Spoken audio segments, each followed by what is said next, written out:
So maraming salamat po sa ating lahat at good evening. At umpisan po natin ang ating pag-aaral. Daniel's time schedule. Ito po ang pag-uusapan natin. Ano ba yung sinasabi ni Daniel? Ayan. So siguro familiar po ang iba regarding po sa Daniel's timeline schedule. So the prophet Daniel gave a time schedule of the events that will occur prior to the establishment of God's kingdom. So bago po ma-establish yung kingdom, mayroon pong time schedule na nakita itong si Propeta Daniel. At napakahalaga po na malaman natin ito dahil karamihan ay ini-ignore lang po ang time schedule na mangyayari prior to the establishment of God's kingdom. So the kingdom of heaven upon the earth. He prophesied that 69 weeks of years 69 weeks of years or 483 years after the commandment to restore and build Jerusalem. Ano bang nangyari sa Jerusalem? Bakit kailangang i-restore? Ang nangyari po ay sinira ito ni King Nebuchadnezzar nung sila'y na captive sa Babylon. So ang Jerusalem, ang walls of Jerusalem, temple ng Jerusalem ay sinira. At sila naman at yung mga remnant na mga Israelites ay dinala doon sa Babylon bilang captive. Okay, bilang captive. Then after 70 years ay pinabalik sila sa pamamagitan ni Cyrus, pinabalik doon sa kanilang land, doon sa Jerusalem. At ito nga po, sa pamamagitan ni King Cyrus ay inirebuild ang temple at ang walls, streets of Jerusalem. So dito po, doon po nag-start ang timeline ni Daniel doon sa rebuilding hanggang sa kanyang pagbabalik. Ayan. Pero itong 69 weeks, he prophesied that 69 weeks of years, 483 years after the commandments to restore and to build Jerusalem. So Messiah would come. So once this event happened, in Nehemiah 2, those who believe God's word could count the years until Messiah would come. So may mayroong tinatawag na calculation start sa rebuilding of the temple, and then yung namatay ang Messiah or the Messiah cut off, yun po ay for 83 years. Start doon sa rebuilding ang counting, and then for 83 years or 69 weeks ang Messiah cut off. Pero ayon kay Daniel ay ang Messiah would come or ang Messiah darating 490 years or 70 weeks. 490 years na ang Messiah darating, pero namatay po siya for 83 years or 69 weeks. So hindi kompleto yung sinabi ni Daniel na maghahari siya or babalik siya 490 years or 70 weeks. So mayroon pong kulang na 1 week or equivalent of 7 years. According to Sir Robert Anderson, isang theologian, si Robert Anderson, 483 years after the commandment was given is the very day that Christ rode into Jerusalem on the foal of a donkey. Ayon kay Robert Anderson. So ito po isang theologian dyan. Marami po siyang mga books. At ito nga yung sinabi niya. For 83 years after the commandment was given is the very day that Christ rode into Jerusalem nung sumakay siya ng donkey. And then Daniel had been taken to Babylon when King Nebuchadnezzar's army invaded Judah. So maalala nyo nung sinakop ni King Nebuchadnezzar, ayan ang Judah, ayan, kasama doon si Daniel. The king had a dream that Daniel interpreted. Daniel chapter 2. The dream revealed that the beginning with the Babylonian Empire, Gentile kingdoms would rule over Israel until Messiah establishes God's kingdom. Ang starting po ng Gentile power, nag-start po doon sa Babylon, or yung times of the Gentile or Gentile kingdoms. Doon po nag-start sa Babylon, sinakop ang mga Israelites.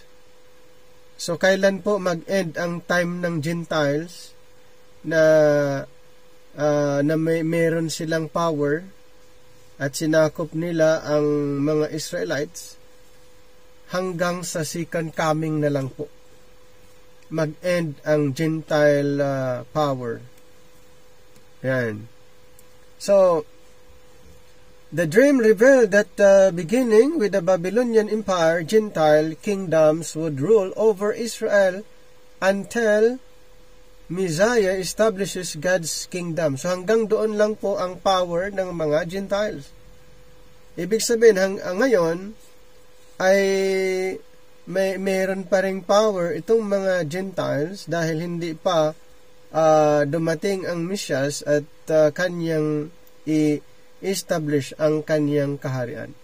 So this era of Gentile domination is called the times of the Gentiles. So, times of the Gentiles, ulitin ko po, kailan nag-start ang times of the Gentiles sa Babylon?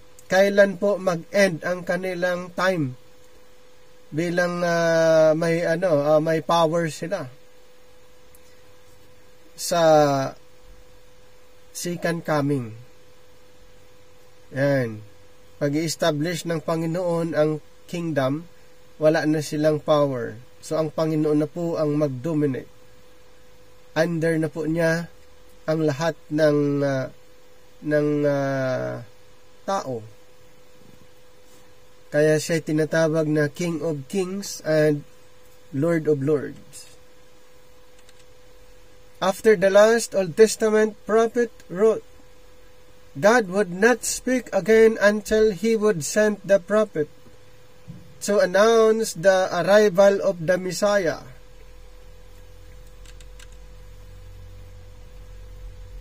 Pwede niyo pong basahin ang mga verses na ito concerning po doon sa timeline ni Daniel at saka yung times of the Gentiles at yung pagbabalik ng ating Panginoon. So in Malachi chapter 3 verses 2 to 4 and Zechariah 13 8 to 9 and Jeremiah 30 verse 7, Ezekiel 20 37 to 42. In Daniel chapter 2, 44. At idagdag nyo rin ang Deuteronomy 11:21 and Daniel 9:25. Ito po yung regarding sa timeline. And Daniel 2:36-45, ito naman yung dreams ni King Nebuchadnezzar with interpretation. And then Luke 21:24, patungkol po sa times of the Gentiles. Amos chapter 8, 11, 12. At yung sa Ezekiel, dagdag nyo rin ang 22:18-22. Ayan. How about the gospel and the early acts? So the covenants and prophecies begin to be fulfilled. So gospels and early acts. So yung Matthew, Mark, Luke, and John, and then yung early acts. So first part ng book of Acts. At pinag-usapan din dito yung mga covenants and then the prophecies begin to be fulfilled. So mayroong prophecy na matutupad during Acts, early Acts. So the time is fulfilled. The kingdom of God is at hand. God was silent for approximately 400 years. So ito ay ayon sa research, 400 years in between Malachi and Matthew. Ayon sa research, mayroon pong 400 years silent ang Panginoon. Then right on time, Messiah was born. So after 400 years, Messiah was born. It is significant that Matthew begins by telling us that Jesus Christ is the son of David, the son of Abraham, because Jesus Christ came to fulfill the Davidic and Abrahamic covenants. So Jesus Christ came. Ano po yung purpose? Actually, ang purpose ng ating Panginoon to fulfill the Davidic and Abrahamic covenants. Kailan po? Nung dumating sana siya, ay yun sana yung fulfillment.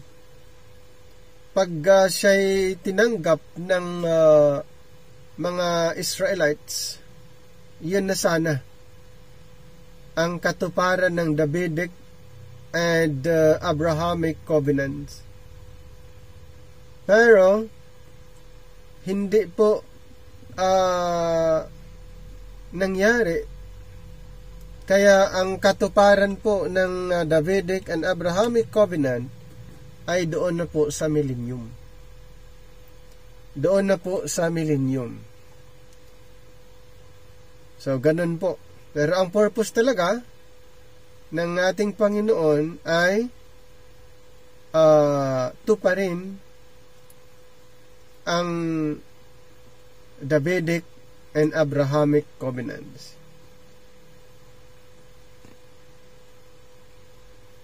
So pwede nyo rin pong basahin ang Matthew 1:1, Romans 15:8, na si Jesus Christ, siya po ay minister doon sa Israel. And Romans 9:4-5, malalaman nyo rin yung advantage ng mga Israelites that time. And then Luke 7:28. Pwede nyo pong idagdag dyan na reference and additional learning. Remember, in these covenants, God promised to make of Abraham's seed a great nation. So referring to Israel. Abraham's seed, a great nation. Ito po ay promise ng ating Panginoon kay Abraham na ang kanyang seed ay maging great nation. And then through whom God would bless the world. At sa pamagitan ng nation na ito, ay sila'y magiging channel of blessing sa lahat ng bansa o sa mundo, po. Itong Israel, or ang Israel ay magiging blessing sa mga Gentiles. that nation was to be given king of the seed of David. Ano daw itong nation na ito? Ang nation, ang Israel, was to be given a king of the seed of David who will rule over Israel from Jerusalem forever. So itong maghahari from the tinatawag na isang hari na galing kay yung tinatawag seed of David na maghahari over Israel from Jerusalem forever. So in that kingdom, Israel will dwell in her own land in peace and safety forever. Yan po ang pangako ng ating Panginoon. Siyempre, pinangako niya na ang Israel ay magdwell, manirahan doon sa lupa na ipinangako ng Panginoon. At good news po, sa time na ito ay magkaroon po ng kapayapaan and safety magpakailanman. And ministering to Gentiles. Isa pa sa ang function ng mga Israel, since sila po ang head of the nations, sila po yung channel, sila din ay maging ministers, ministering to the Gentiles. Isaiah 61:6, Isaiah 62:1-3, and then Luke 16:16. So at the birth of John the Baptist, Zacharias reaffirmed these promises when he prophesied that his son would prepare the way of the Lord. So, Zacharias ay isang propeta. Siya yung father ni John the Baptist. Reaffirmed these promises when he prophesied that his son, John the Baptist, would prepare the way of the Lord. So when the appointed time arrived, God broke His silence by sending John the Baptist. So ilang years yung probably approximately 400 years, and after that God broke His silence by sending John the Baptist. So the voice of one crying in the wilderness to announce the arrival of the Messiah and the at-hand pace of the kingdom God had promised Israel. So maalala nyo sa Matthew 3 verse 3, John the Baptist preached introducing that the kingdom of heaven, the kingdom of God is at hand. Isaiah 40 verse 3 and Matthew 3 verse 2 and John 1:6. John is called the greatest prophet because, as Christ stated, the law and the prophets were until John. Since the time the kingdom of God is preached. So, John the Baptist, siya po ay nag-preach preparation. He was preparing the way of the Messiah. Siya ay tinatawag na forerunner. Inihanda niya ang daraanan ng darating na Mesiyas. Yan nga po si John the Baptist. Ano po ang kanyang ipinapangaral? Kingdom. Tungkol sa paghahari po. And the law and the prophets before John had proclaimed that the kingdom was coming. But with the arrival of the Messiah, John was sent to announce that the kingdom was at hand. Diba? So, bago dumating ang Mesyas, bago dumating ang Messiah, sinabi na ni John, the kingdom at hand. Malapit na, no? Kasi yun po yung yun talaga ang purpose ng ating Panginoon. Kung bakit siya dumating para maghari and then to fulfill the prophets or the law and the prophets. Yun naman talaga ang isa sa mga talagang purpose niya. At maghahari sa Israel. So, John the Baptist, the forerunner. So, ano po, ang mission ni John the Baptist. Yan, siya po yung naghahanda sa daraanan ng Mesyas. As prophesied, God sent His messenger, the forerunner, John, to announce to Israel. So, si John the Baptist po, ay nangaral doon po sa Israel. Okay, doon po sa Israel. Ipinapangaral niyo yung kingdom sa Israel. Announce to Israel. John announced to Israel, repent, for the kingdom of heaven is at hand. It is called the kingdom of heaven because it is heavenly in nature.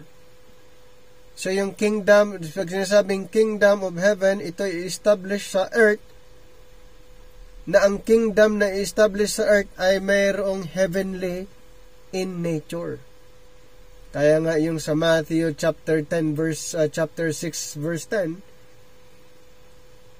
9 to 10, Thy kingdom come, thy will be done as it is in heaven. So yung nature ng kingdom na i-establish niya dito sa earth, dito sa lupa, ay heavenly in nature. Yung sinasabing kingdom of heaven. So minsan ito ay na use or misinterpret or hindi malinaw, kaya ininterpret na ang kahariang ito ay sa langit. Hindi po, ang kahariang ito na ipinapangaral ni John ay i-establish dito sa lupa na mayroong heavenly in nature. Ang nature ng kahariang ito ay heavenly.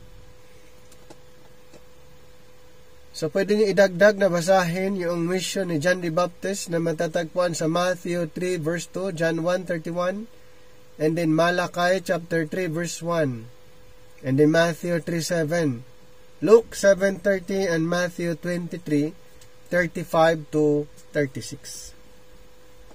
Pwede nyo pong basahin yan, yung mga verses. So, hindi na po natin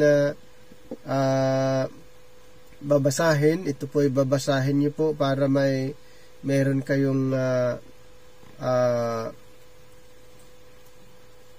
additional learning. Okay? So, ulitin ko po yung kingdom na ipinapangaral ni John. Sinasabi niya, the kingdom of heaven is at hand. Ang kingdom na ito ay i-establish po dito sa lupa. Na ang kingdom na ito na i-establish ay mayroong nature in heaven or heavenly in nature.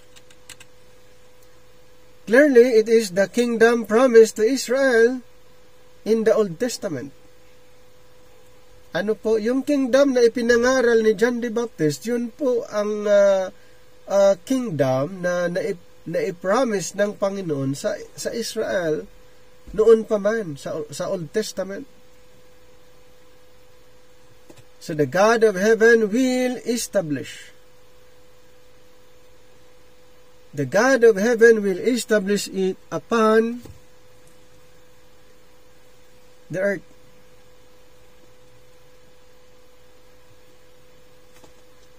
Daniel chapter 2 verse 44. Dito po sa Daniel, basahin lang natin ito. Daniel 2:44. And in the days of these kings shall the God of heaven set up a kingdom which shall never be destroyed. And the kingdom shall not be left to other people, but it shall break in pieces and consume all these kingdoms, and it shall stand forever. So ito pong kingdom na ito na establish ng Panginoon will stand forever, pero yung ibang kingdom na na-mention ay mawawala. Break in pieces. And then sa Deuteronomy 11:21 calls it the days of heaven upon earth. So yan po. At the time, Israel spiritually was ruled by the religious traditions of the scribes and Pharisees. The time. Okay? Na sino ba itong mga religious leaders, Pharisees, the scribes, at yung iba pang mga religious sect during the time of Jesus Christ? Who were Satan's pawns? Yung mga na-mention, itong mga religious traditions of the scribes and Pharisees. Satan had also filled the land and the nation with his devils, because he knew it was time for God's Son to claim his land and his people. So John went outside of Jerusalem into the wilderness to separate himself from the apostate nation and to call out a remnant of those who would believe. So yun po yung description ng mga Israelites that time. Kaya si John the Baptist, siya ay nangaral regarding po sa repentance. Kaya sabi niya, repent, for the kingdom of heaven is at hand. At pwede nyo basahin din yung mga verses na ito in Matthew 15 verses 3-9, Matthew 23, yung the whole chapter, and then John 8:44, Matthew chapter 3 verses 1-7, and Exodus 29 verse 4. So basahin nyo na lang po yan. Those who responded to John, yung mga naniniwala kay John, sino po sila? Mga Israelites. Ano po ang ginawa ni John? Were baptized for the remission of sins. So water baptism separated them from the generation of vipers. Diba, yung description sa mga Israel that time ay hindi po maganda ang description sa kanila. Kaya ito si John the Baptist ay nangaral ng repentance with water baptism. Ang purpose po doon, okay, ang purpose para sila ma-separate sa generation of vipers who will be purged out of Israel during the wrath to come. So ganun po. Kaya itong mga nag-respond sa message ni John, sila ay binautismuhan ng purpose doon para sila ay ma-separate sa group of vipers. Water baptism was also necessary for Israel at that time. Water baptism was also necessary for Israel at that time because under the law, water washing was required for cleansing those who would serve in the priesthood. Kaya pala, lahat ng mga naniniwalang Israel, mga nagrepent na Israel, sila ay binautismuhan dahil nga ay napakahalaga po ito sa time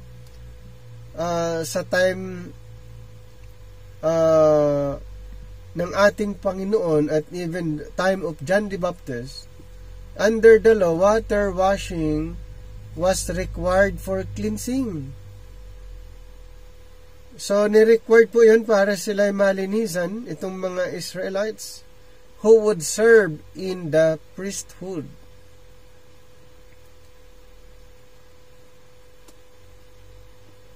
Remember, Israel was to be a kingdom of priests.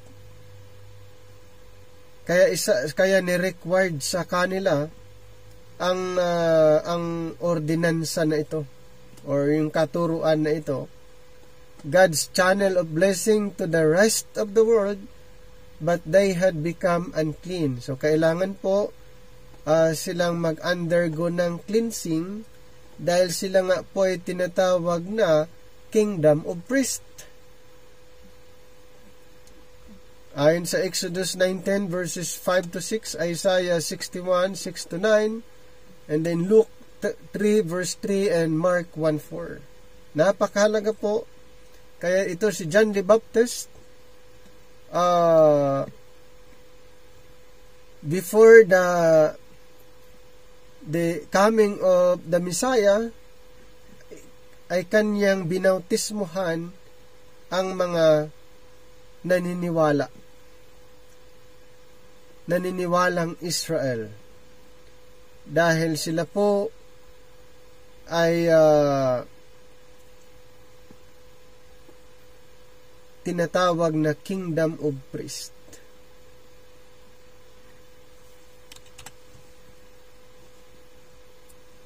So the ministry of Christ to Israel naman po tayo. So kanina pinag-usapan natin yung ministry ni John the Baptist, and then pupunta naman po tayo sa ministry ng ating Panginoon sa mga Israel. Jesus Christ was the Son of God, the Messiah, the King promised to Israel in the Old Testament. So ulitin ko po, si Jesus Christ, siya po ay promised Messiah at na-mention po sa Old Testament. He preached to Israel the gospel of the kingdom. So ganun lang din po ang kanyang ipinangaral. Ipinangaral din po niya ang gospel of the kingdom sa mga Israelites, katulad ni John the Baptist. The time is fulfilled and the kingdom of God is at hand. Christ was a minister of the circumcision or the Israelites,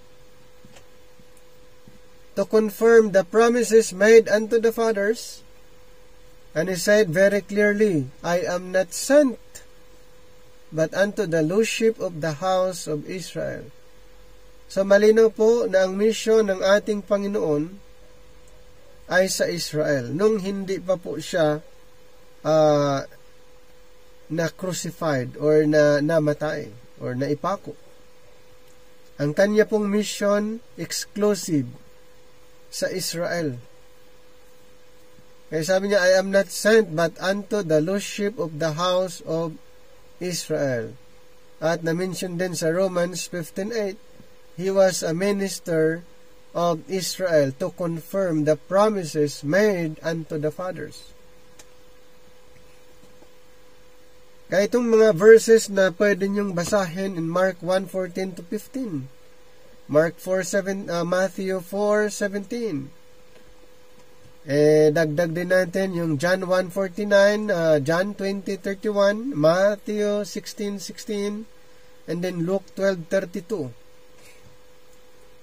At yung Romans 15:8, yan, idagdag nyo rin basahin in Matthew 5:19-20, and then Matthew chapter 8 verse 4, and Matthew 23 verses 1 to 3, and then Luke 5:14, at ganun din po sa Matthew 15:24. Doon po mababasa nyo yung mission ng ating Panginoon sa lordship of the house of Israel at kung anong gospel ang kanyang ipinapangaral. Christ taught that salvation was through Him. So, malinaw po na ang kaligtasan ay sa pamagitan niya. Those who believe that He was the Son of God, the King of Israel, would receive eternal life in the kingdom. He also taught obedience to the law given to Israel.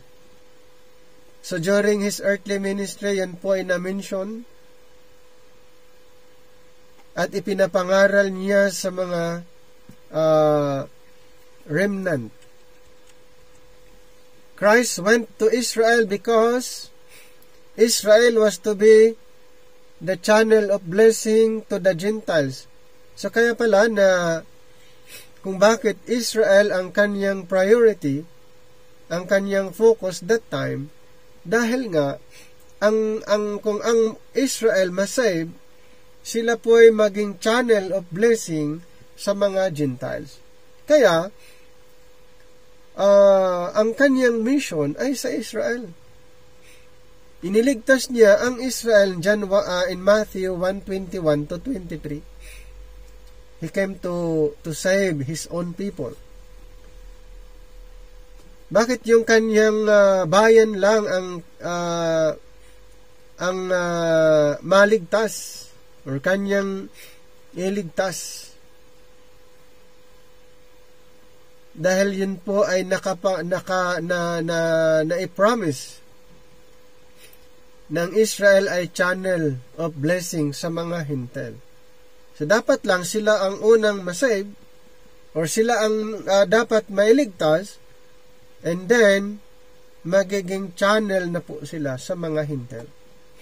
Christ came to Israel in order to reach the world through Israel's rise to kingdom glory. O, diba nakita niyo po yung purpose? Christ came to Israel in order to reach the world sa pamagitan ng Israel. Kaya nga sa millennium, ang mga Israel, sila po ay maging minister. Magtuturo sila sa mga Gentiles in Isaiah 62 and Isaiah 60 and then Isaiah 62. The Abrahamic covenant was still in effect. Yes, kasi hindi pa na-fulfilled ang Abrahamic covenant ng Israel maging blessing sa mga hintel. So, Abrahamic covenant was still in effect. To be blessed, Gentiles had to bless Israel and believe the kingdom gospel. Yung mga Gentiles, hindi pa po pinag-usapan dito yung church, the body of Christ. Ang pinag-uusapan pa po natin dito yung mission ng ating Panginoon sa mga Israel. Kung bakit Israel ang unang pinangaralan or yung focus, dahil ayon sa prophecy na ang Israel ay maging channel of blessing sa mga Gentiles, kaya dapat lang sila ang unang maligtas or sila dapat ay maligtas galing sa kanilang mga kasalanan. And then, pag ang Israel ay naligtas, sila po ay magiging blessing sa mga hintel. So, the centurion in Luke 7:2-5 was blessed. Bless niya ang Israel, so siya din ay na-bless kasi yun po yung Abrahamic covenant. He was blessed because he sent elders of the Jews to Jesus to ask for the healing of his servant. The Jews told Christ that he was worthy, for he loveth our nation, and he has built us a synagogue. So ito palang centurion na ito na tinulungan ay mabait. Minahal niya ang mga Israelites at nagpagawa siya ng mga synagogue para sa kanila. Kaya siya ay tinulungan. Siyempre, yung Abrahamic covenant ay nag-operate pa rin that time. Yan, at saka ang fulfillment yan sa sa millennium. So the woman of Canaan in Matthew 15:22 to 28 did not receive healing for her daughter until she acknowledged that she understood her place as a Gentile under the Abrahamic covenant. Doon lang po, nung kanyang na-acknowledge. Okay? When Christ said to her, "It is not me to take the children's or Israel's bread and to cast it to dogs," Gentiles. She responded, "Truth, Lord." Sabi ng yung woman, "Yet the dogs eat of the crumbs which fall from their master's table." Because she said this, Christ responded, "Great is thy faith." And Mark 7:28 tells us, "For this saying, he healed her daughter." So, ganun po ang nangyari. Tinulungan din siya. Na-recognize, na-acknowledge niya kung ano yung kanyang estado that time. At sinabi niya at natulungan itong woman.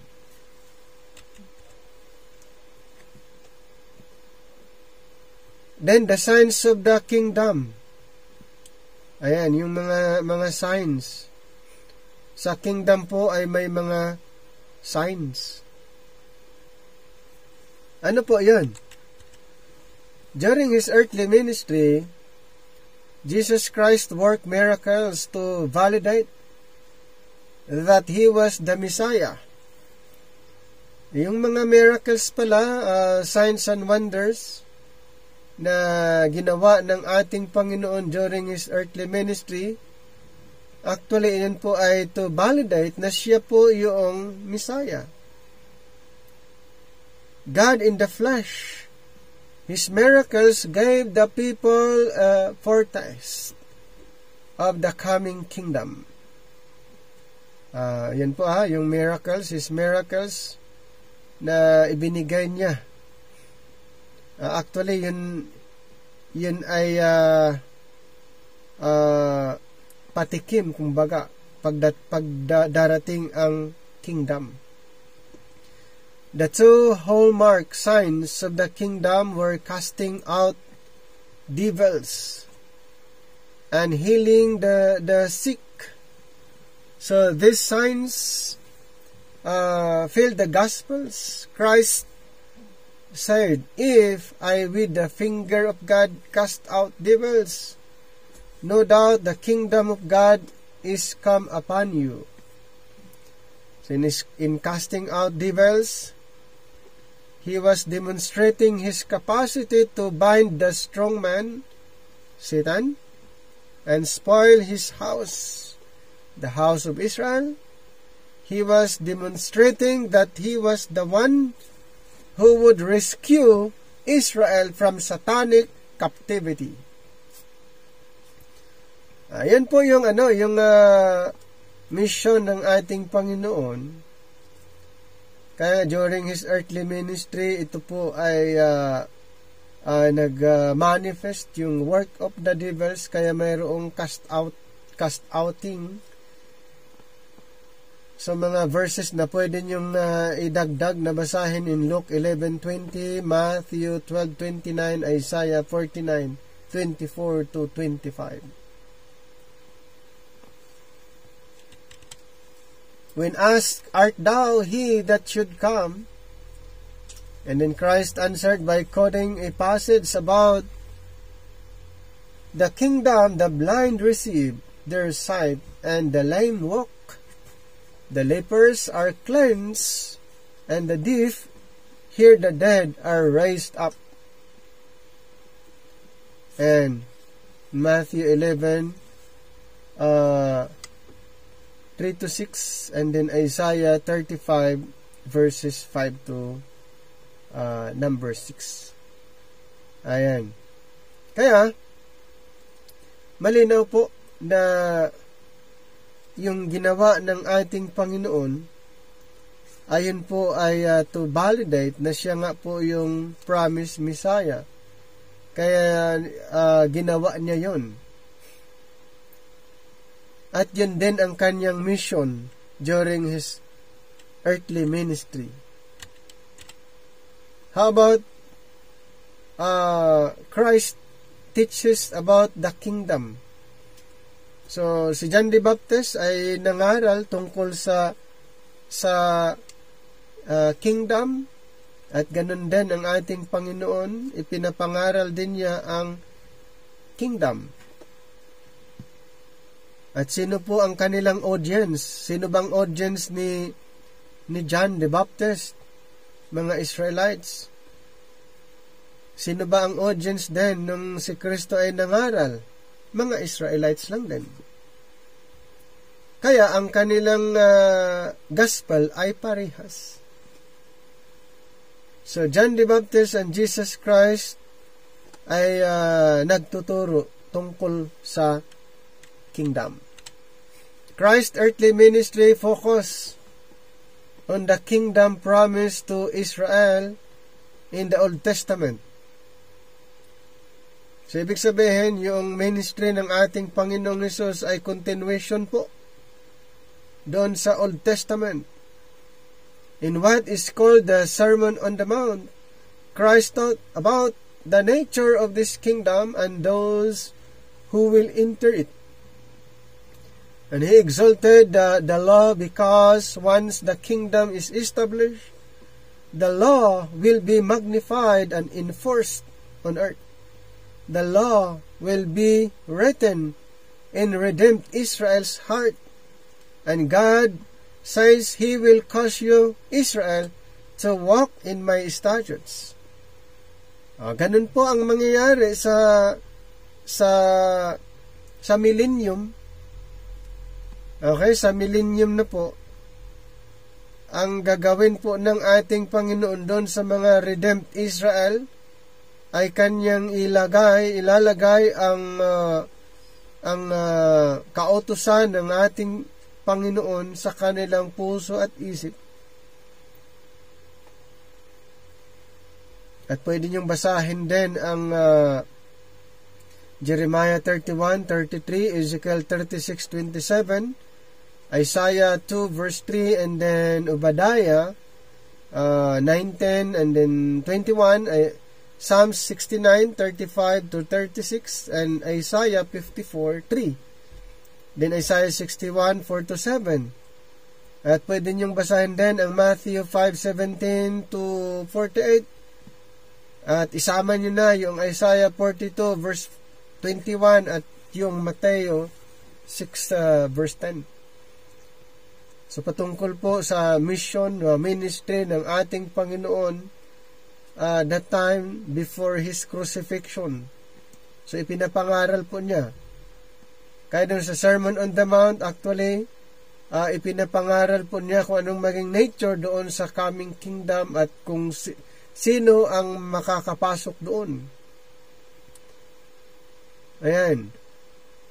At kung itong mga redeemed Israel, pag nandoon na sila sa millennium, ay ilalagay na po sa kanilang puso at isip ang katuruan ng ating Panginoon.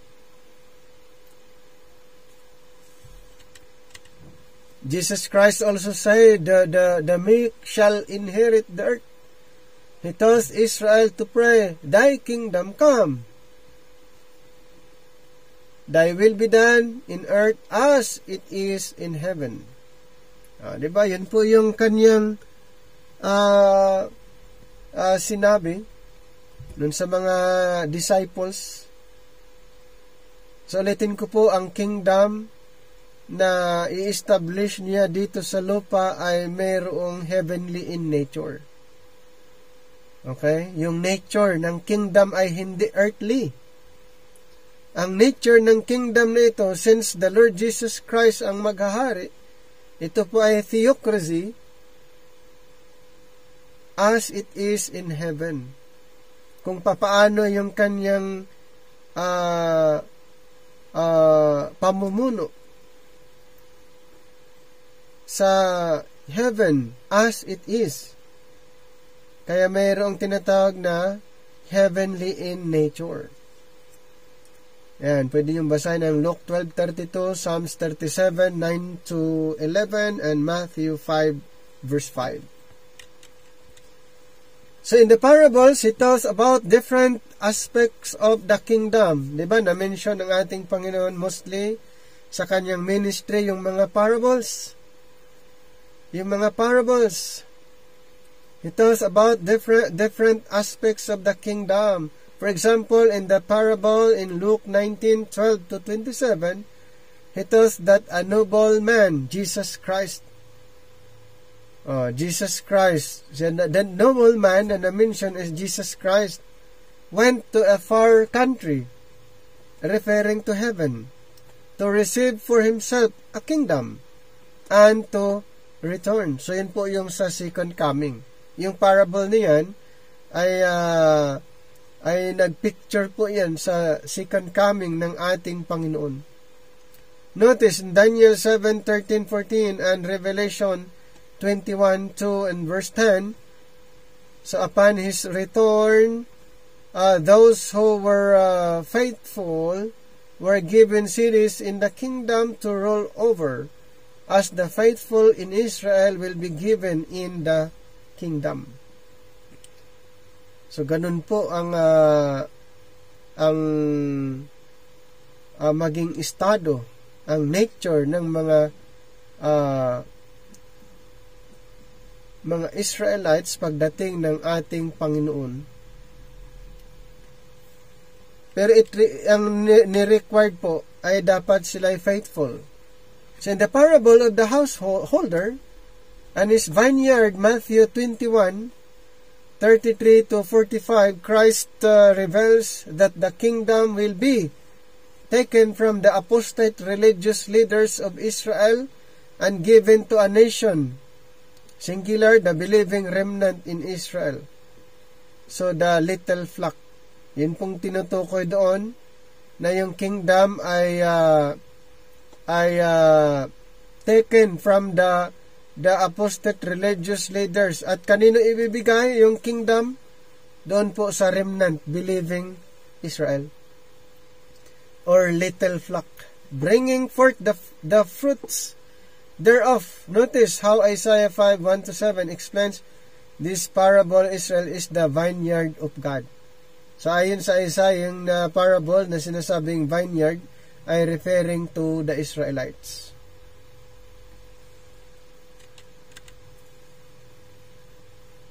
And then Christ prepares Israel for the tribulation prior to the kingdom. O ganun po pala ang yung mangyayari doon.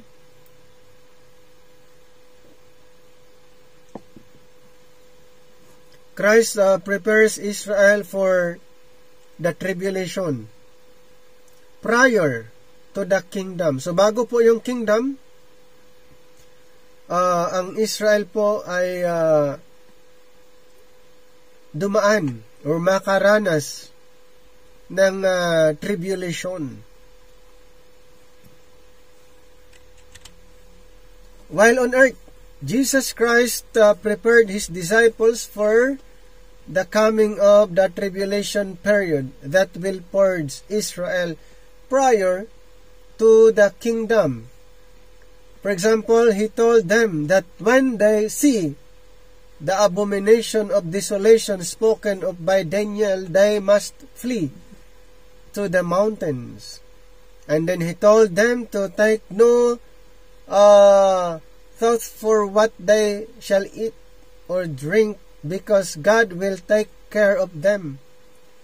Ang senaryo po dito sa tribulation, so kung magkagayon, kung halimbawa mangyayari, ay yun po yung sinabi ng Panginoon.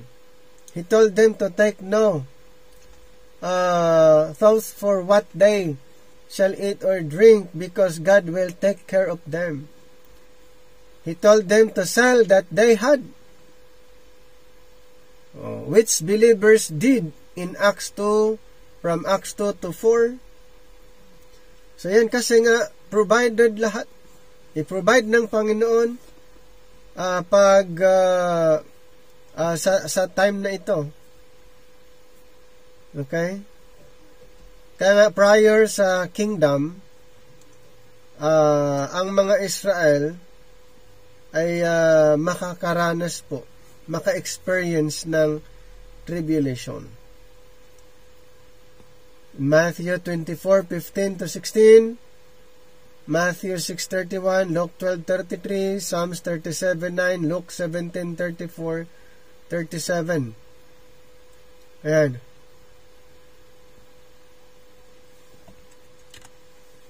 All these instructions were given because during the tribulation, they will have to flee from the Antichrist. Sino po? Yung mga Israelites at yung iba pa. All these instructions were given because during the tribulation, they will have to flee from the Antichrist in the mountains. God will provide miraculously for them just as He did for their fathers in the wilderness with daily manna and quail. And for Elijah when he fled from King Ahab, that's why Christ told them to pray, "Give us this day our daily bread." Yun po yung reason. Pero yun nga, makita natin na pag nangyayari yung tribulation, yung sinabi ng ating Panginoon, ay protektahan niya ang kanyang mga ang kanyang bayan or yung mga believers o mga kingdom believers ay protektahan din sila. Ayan, mayroon pong protection para sa kanila. Ayan. So, ito po mga pwede niyong basahin mga verses din regarding sa tribulation at yung paano prinotektahan ng ating Panginoon ang kanyang mga pinili. Okay, Matthew 24:16, Revelation 12:13 to 17, Exodus 16:15 and 1 Kings 17:4 to 6 and Matthew 6:11.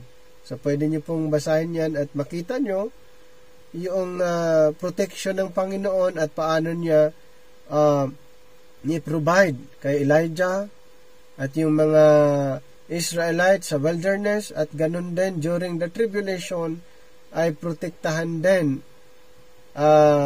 i-provide din ng ating Panginoon ang pangangailangan din po ng mga remnant. Christ further tells that after the tribulation, He would come with His angels to gather His elect.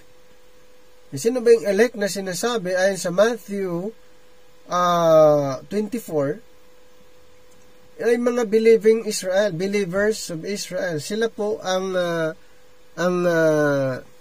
tinutukoy doon na elect. So pagdating ng Panginoon sa second coming with His angels, i-gather niya yung mga elect Israel into their land. So yung i-gather lang po niya yung mga elect. Okay? Additionally, Matthew 13:41-42 says, "The Son of Man shall send forth His angels, and they shall gather out of His kingdom all things that offend and them which to do iniquity, and shall cast them into a furnace of fire." Ayan. So in Matthew 24:27-31, Ezekiel 37:21-28. And then the righteous shine forth as the sun in the kingdom of their Father. Paano naman yung 12 apostles? Ano ba ang ipinangaral? So Christ 12 apostles preach. Ganun lang din, the kingdom of God is at hand. So, sino po yung unang nagturo ng the kingdom of God is at hand? Si John the Baptist in Matthew 3 verse 3. And then sumunod naman ang ating Panginoon, ipinangaral din niya the kingdom of God is at hand. The kingdom of heaven is at hand. In Matthew chapter 4:17, Matthew 4:23 to 25, and Matthew chapter 9:35. Ganon din ang mga apostles, ang mga 12 apostol ay ipinangaral din po nila ang kingdom. Sino bang audience ng mga apostles na ito? Ay mga Israelites lang din. Okay? Mga Israelites. In preparation for the kingdom, Christ chose 12 apostles. So, in preparation po, He told them, when the Son of Man shall sit in the throne of His glory, He also shall sit upon 12 thrones, judging the 12 tribes of Israel. Ano daw ang magiging position, function ng mga 12 apostles doon sa kingdom? Sila po ay maging judges, judging the 12 tribes of Israel. They were to be His cabinet. So to speak, He sent these 12 to preach to Israel only. So the kingdom of heaven is at hand. He gave them the signs of the kingdom. Okay? Matthew 19:28, Isaiah 1:26, Matthew 10 verses 5 to 7, Matthew 10 verse 8, Hebrews 2, 3 to 4, and Matthew 16:22. Ayan. So, pwede nyo pong basahin na yung mga Israelites, itong mga 12 apostles, ay sila'y mga representative ng bayang Israel. So, sila po ay pinili ng ating Panginoon, and then later on, pag siya naghahari, itong 12 apostol ay mga judges, judging the 12 tribes of Israel.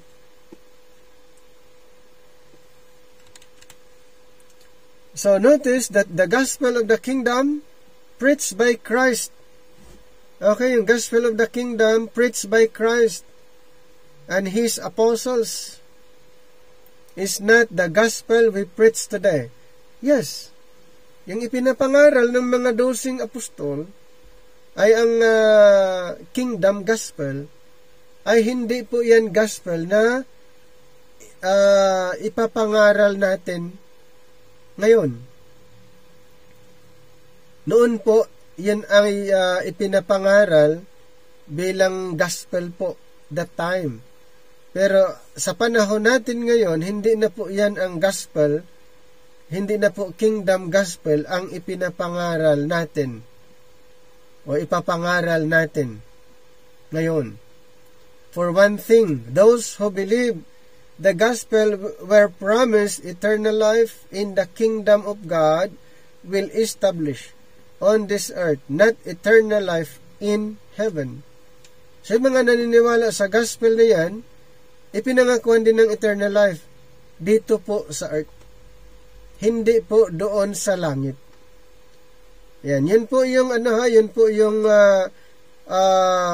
kanilang maranasan pag sila'y naniniwala sa gospel of the kingdom. Bibigyan ba sila ng eternal life? Yes. At kailan po? Dito sa earth lang. Kung ma-establish yung kingdom. Hindi po yung eternal life in heaven.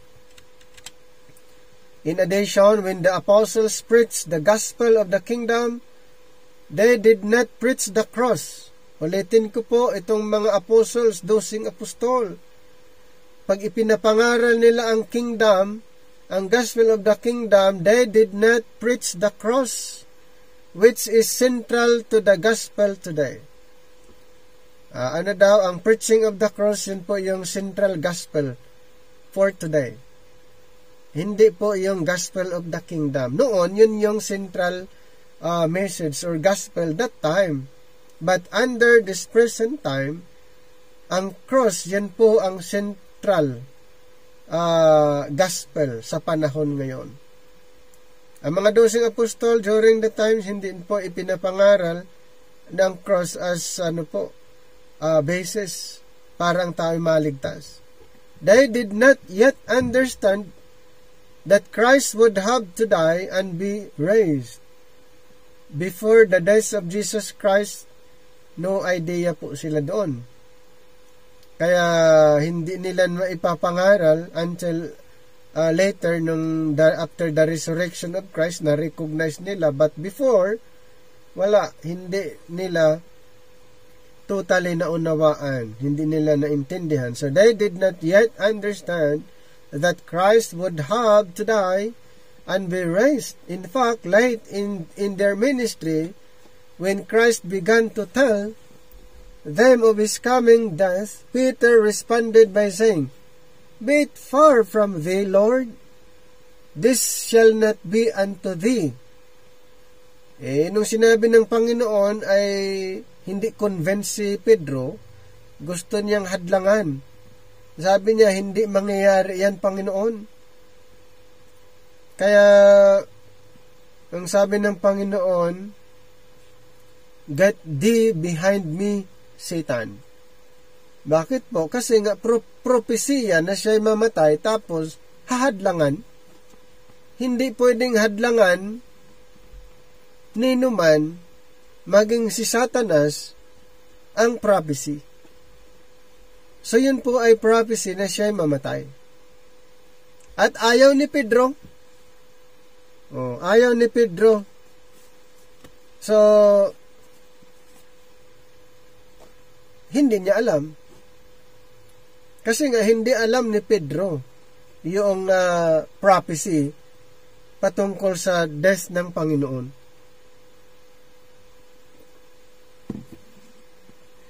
Additionally, the scriptures are careful to tell us the following. They understood none, according to Luke 18:32.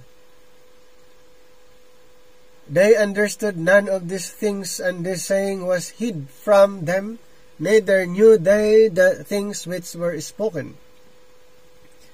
Ayan, pwede niyong i-consider yung ibang mga verses sa Luke 9, 1-6, Matthew 10, 5-8, Matthew 16, 21-22, Matthew 17, 22-23, and Luke 18:34. Ayan. So, ang mga apostles, hindi nila naunawaan yung sinabi ng Panginoon sa verse 34 ng Luke 18, "They understood none of these things." At anong ginangyari? "And this saying was hid from them, neither knew they the things which were spoken." So, hindi po nila naunawaan, kaya inilihim na lang muna yung sinabi ng ating Panginoon. And then, anong nangyari sa Israel? Israel rejects her king. Alam kaya ng mga Israel na siya yung king na ni-reject? Siguro hindi. Kasi kung alam nila, hindi nila i-reject. So, hindi alam ng Israel yung kanilang ni-reject, yun pala ang long-awaited Messiah. Yun pala yung king. So, the leaders of Israel under Satan's influence rejected Christ and called for His crucifixion. Itong mga religious leaders ay under influence by Satan, kaya pala ni-reject nila ang Panginoon, ang Mesyas, at sa pamagitan ng pag-crucified, pagpako. So Jesus Christ went willingly, trusting the will of the Father, and God raised Him from the dead after 3 days. So the risen Christ then appeared to the apostles. So after that, after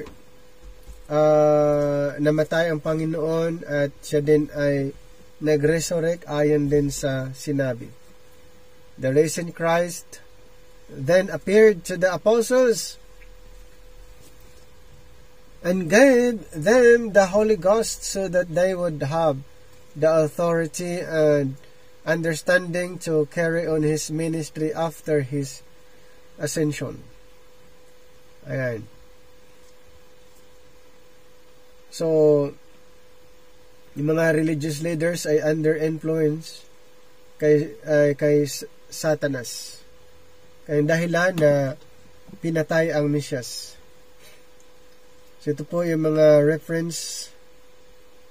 Pwede nyong basahin in Matthew 10:23, John 20:21 to 23, and John 14:26. At ganun din sa Acts 2:23 and Matthew 26:39.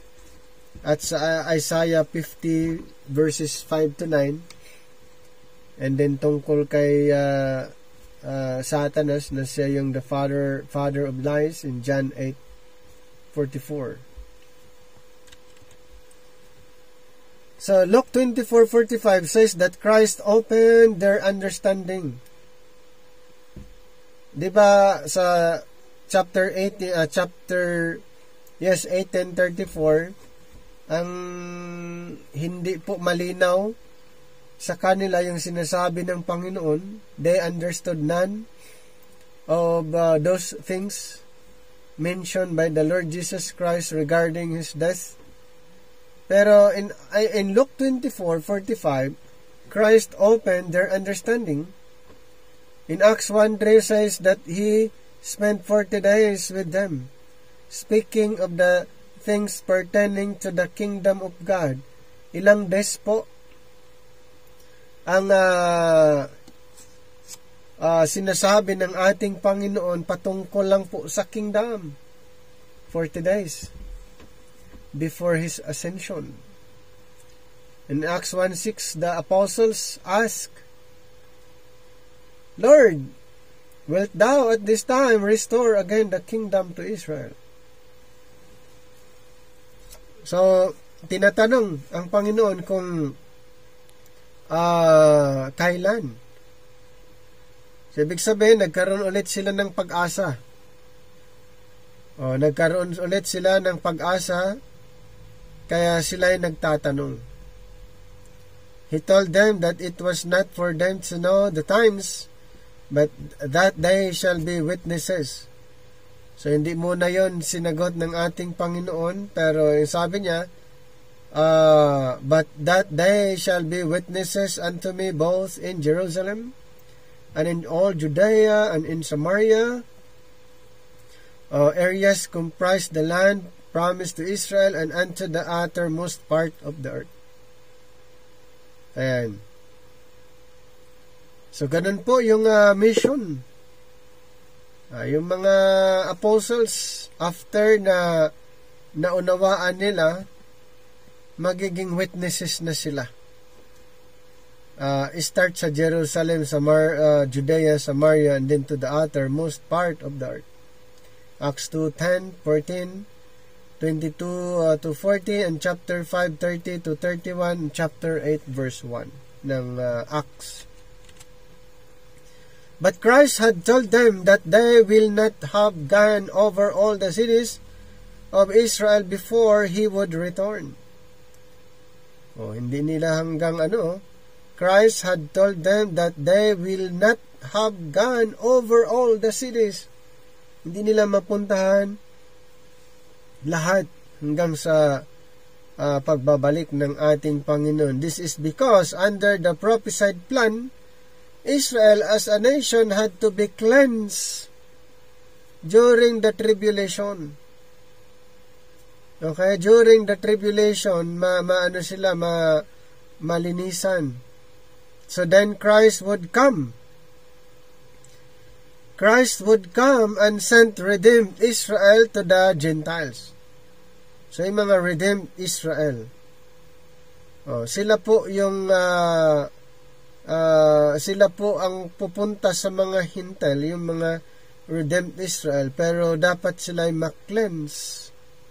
So the apostles remained in Jerusalem throughout the early Acts period, preaching to the Jews and proselyte, calling on them to repent. Ayan, so sa Jerusalem. Sa Jerusalem po sila nanatili.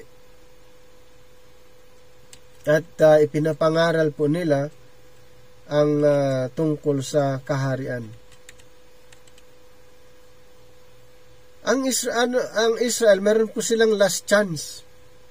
Bakit po? May last chance ang Israel, the witness of the Holy Ghost.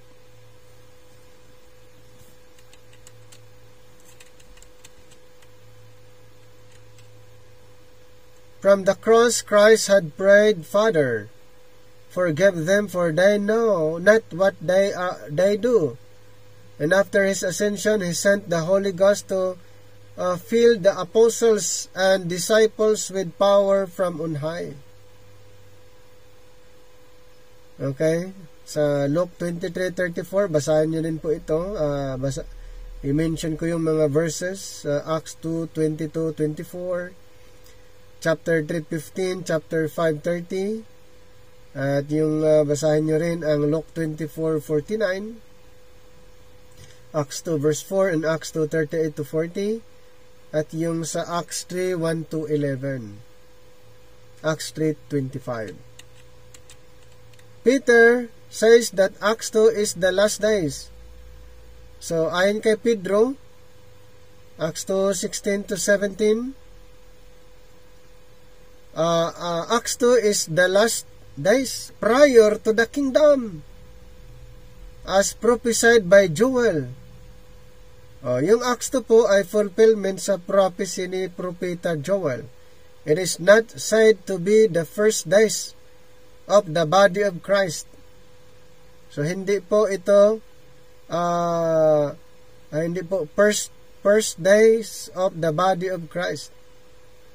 Sabi ni Pedro, the last days prior to the kingdom, as prophesied by Joel. Pentecost was one of the 3 times each year when Jewish men from every nation came to Jerusalem. These Jews were Peter's audience. Maalala nyo na every year, mayroong 3 piyesta na piniperform ng mga Jewish. The Feast of the Passover, Feast of the Tabernacle, o Feast of the Pentecost.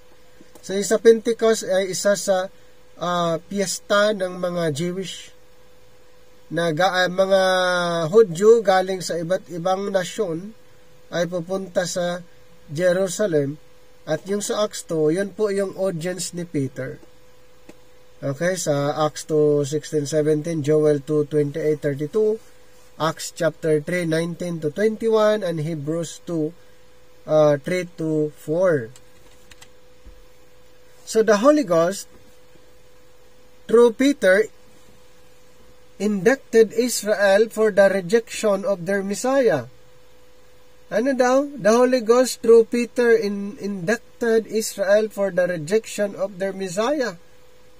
He said that they, by wicked hands, have crucified and slain the Prince of Life. Okay, nung nangaral si Pedro, may mga Israel na naniniwala, kaya na-convict sila at nagtatanong ano ang dapat nilang gagawin sa verse 36, Acts 2, kung anong dapat nilang gagawin kasi yung na-realize nila na yung pinatay pala nila ay siya yung Mesyas. Kaya, ito naman sinabi ni Pedro, Peter tells them, repent and be baptized, every one of you, in the name of Jesus Christ, for the remission of sins. Save yourselves from this untoward generation. In Matthew 23:33-37, chapter 3, verse 7, the generation of vipers, the apostate leaders of Israel.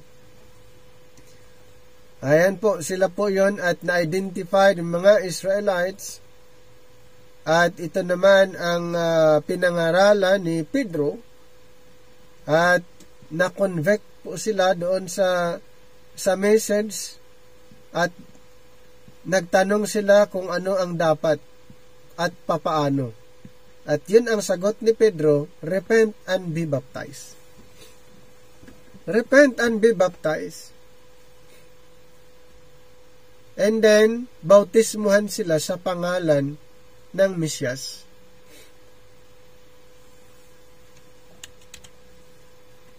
So ito nga, repent. Peter says, repent. And he shall send Jesus Christ, which before was preached unto you, whom the heaven must receive until the times of restitutions of all things, the kingdom. So doon na po sa kingdom, which God had spoken by the mouth of all His holy prophets since the world began. So He reminds them, ye are the children of the prophets, and of the covenant which God made with our fathers. The apostles worked miracles to validate their message and enlighten Israel, but most of the leaders refused to believe and persecuted the apostles. Ganun po ang nangyayari during the Acts period. Ipinapangaral po ng mga apostles, and even they were performing miracles to validate their message and then enlighten sa Israel. Pero most of the religious leaders, yung mga Pharisees, mga scribes, at yung iba pang mga sekta, that time refused to believe. Yan ang pong ginawa nila. Pinersecute yung mga apostles at yung mga followers. Pinersecute, ayaw nila. Yung iba naniniwala, mas maraming hindi naniniwala. Kaya nagkaroon po ng persecution. So ito pong nangyari, the fall of Israel, and then the blasphemy against the Holy Ghost. By this point, the leaders of Israel had rejected God the Father by rejecting the ministry of John the Baptist, a man sent from God. Eh, sino po yung mga nag-reject? Yung mga religious leaders of Israel? Sila po yung mga nag-reject. They had rejected God the Son by calling for His crucifixion. Now they were rejecting God the Holy Ghost by persecuting the apostles and disciples who were filled with and speaking by the Holy Ghost. And this blasphemy against the Holy Ghost, Jesus Christ had said, would not be forgiven. Ganun po ang ginawa ng mga religious leaders.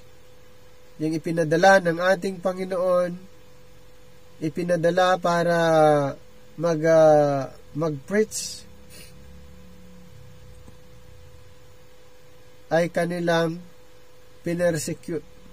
At even the Lord Jesus Christ ipinadala din para mangaral, ay pinatay din ng mga religious leaders. Their blasphemy against the Holy Ghost culminated with the stoning of Stephen, who was full of the Holy Ghost in Acts 7:55. As he was dying, he looked up into heaven and saw Jesus standing.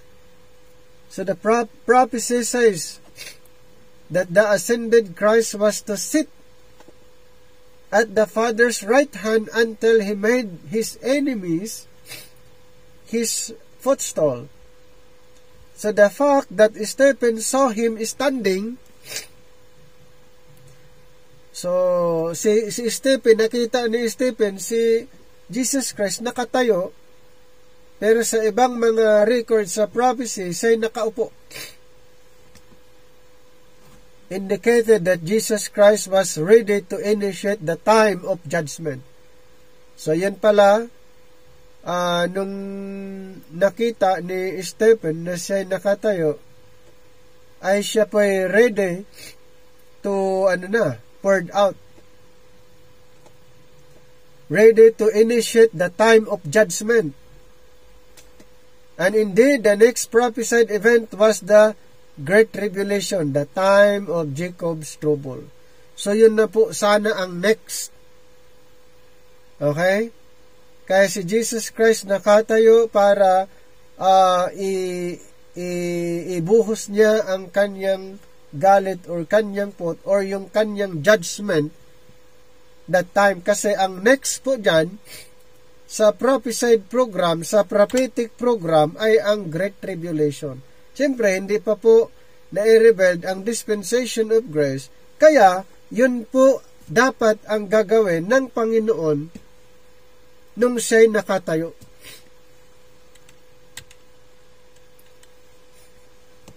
Pwede nating basahin din ang mga verses in John 1:6, Acts 4:8, 7:55-60, Matthew 12:31-32. Ito po ay patungkol sa yung pag-reject sa mga persecution.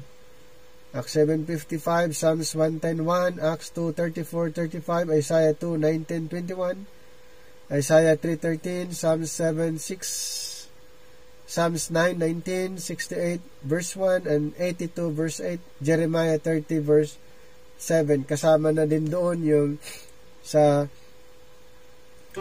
prophecy patungkol sa tribulation.